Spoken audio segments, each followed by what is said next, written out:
what I'm going to do is talk about a snippet of my research focused on adult outcomes for women on the autism spectrum, in particular focusing on vocational outcomes, outcomes at work. So when we think about images of autism in the media, what we tend to see are mainly boys, young boys, portrayed alone. And to some extent, research on autism has been characterized by a focus on young people, especially males.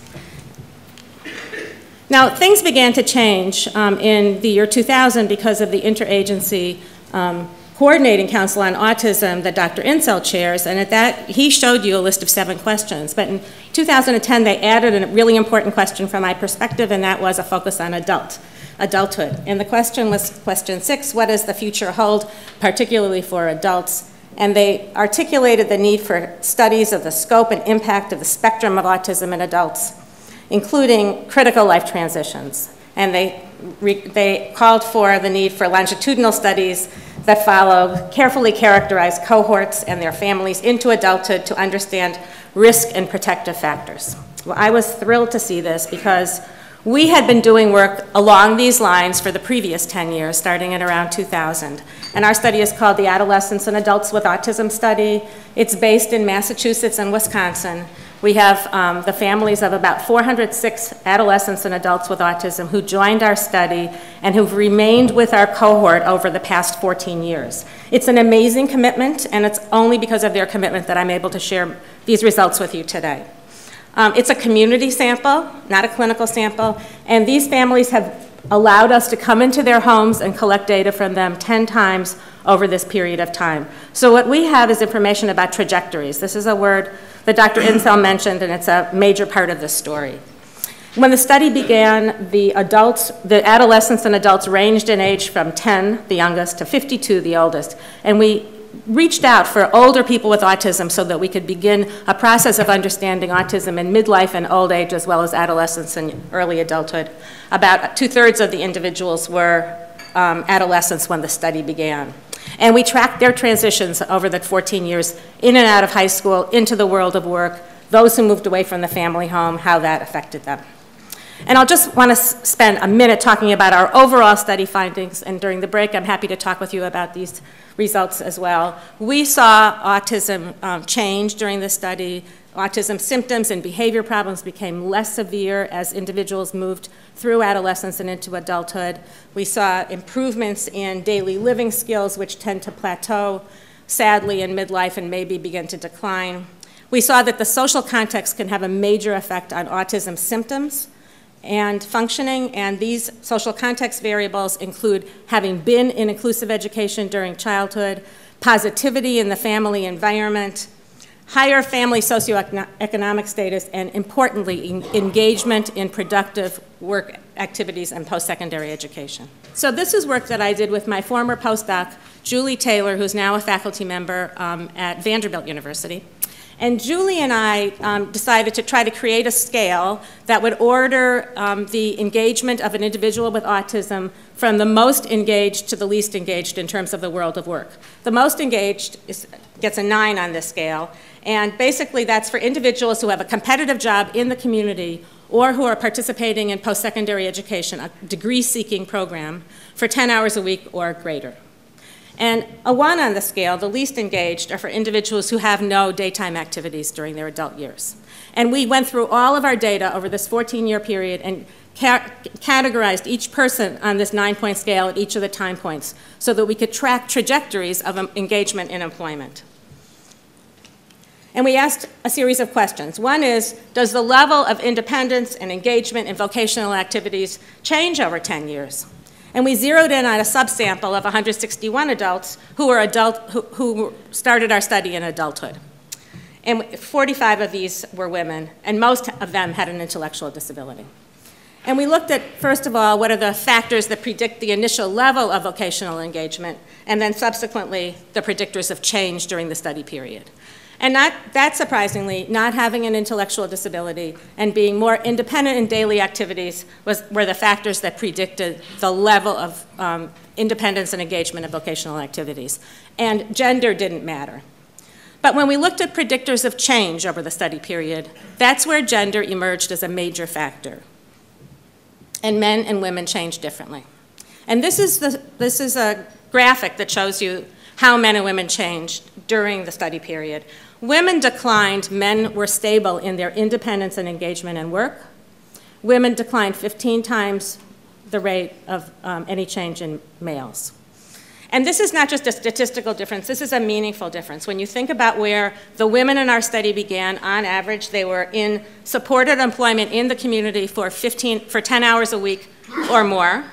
And then during the study period, they declined in their level of independence and engagement to the point that they were in segregated agency-based settings for less than 10 hours a week at the end of our study period.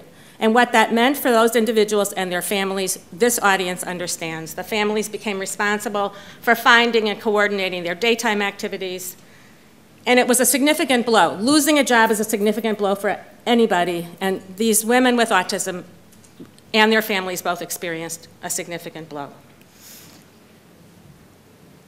We also asked the question, is the pattern that we saw for those who had intellectual disability also characteristic of women with autism who have average range IQ scores? And here we zeroed in on a subsample of 73 adults who did not have intellectual disability, whose IQs ranged from 70 to 142, and we asked a similar kind of question. We analyzed the data that I showed you from the vocational index across 7 time points during a 12-year period of time. And then we grouped the women into 3 categories, the women and men, sorry, into 3 categories. Those who were consistently working competitively or engaged in post-secondary education during that time period, those who sometimes were, who maybe moved in and out of the world of work, and those who were never competitively employed or engaged in post-secondary education during that entire time period. And you see that the sample distributes itself across those 3 categories. We asked the question, do men and women differ in their likelihood of getting a job or enrolling in a post-secondary education program right after high school? And then we asked, do they differ in their likelihood of maintaining engagement in work or post-secondary education during adulthood, during our longitudinal study? And we found, in answer to this first question, that no, men and women were equally likely to obtain a job after high school or enroll in post-secondary education, but they differed in their likelihood of maintaining work over time. This is the data to show you the fact that men and women both were equally likely to obtain a job right after high school or enroll in post-secondary education.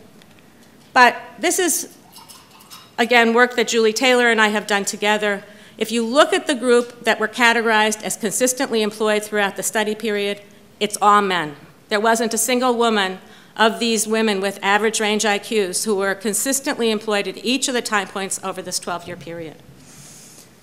Women were more likely to either move in and out of the workforce, sometimes engaged in post-secondary education or in jobs, and sometimes not, or they were often never engaged in post-secondary education or in jobs. We're talking about women who live in Massachusetts and Wisconsin. These are privileged states in many ways in terms of their service system, in terms of the socioeconomic status.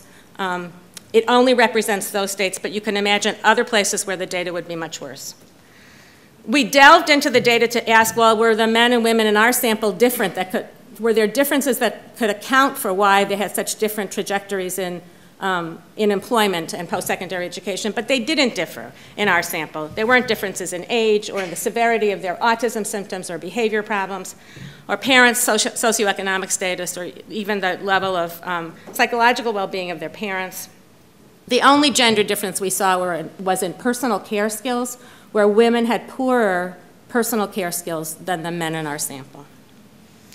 So what do we conclude about why women decline in vocational engagement and independence? It's not because of their intrinsic impairments, at least in our study, because they were overwhelmingly similar to the men.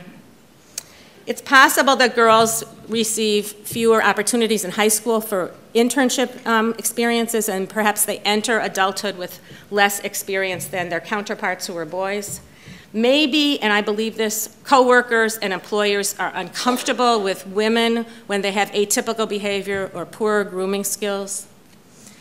And the other thing that I'd like to just mention is that we only see these differences emerge when we look at trajectories over time.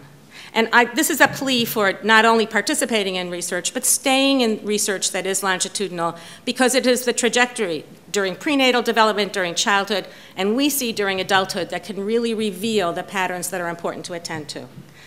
I'd also like to point out that gender bias in the workplace is not at all unique to autism, but I think we have to think about this in the context of autism. So, what can be done? I think there is a lot that can be done by us in this room and by our colleagues and our communities.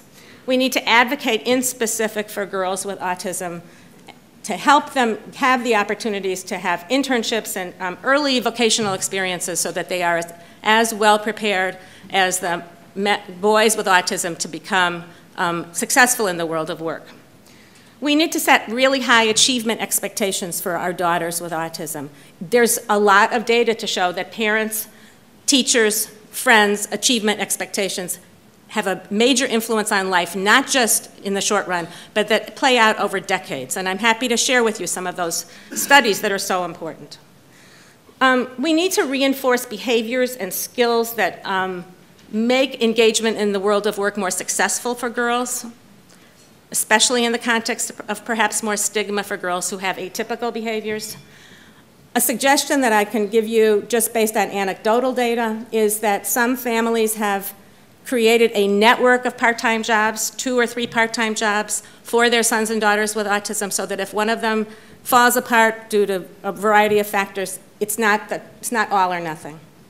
And here's my plea, is that we need more research on women with autism.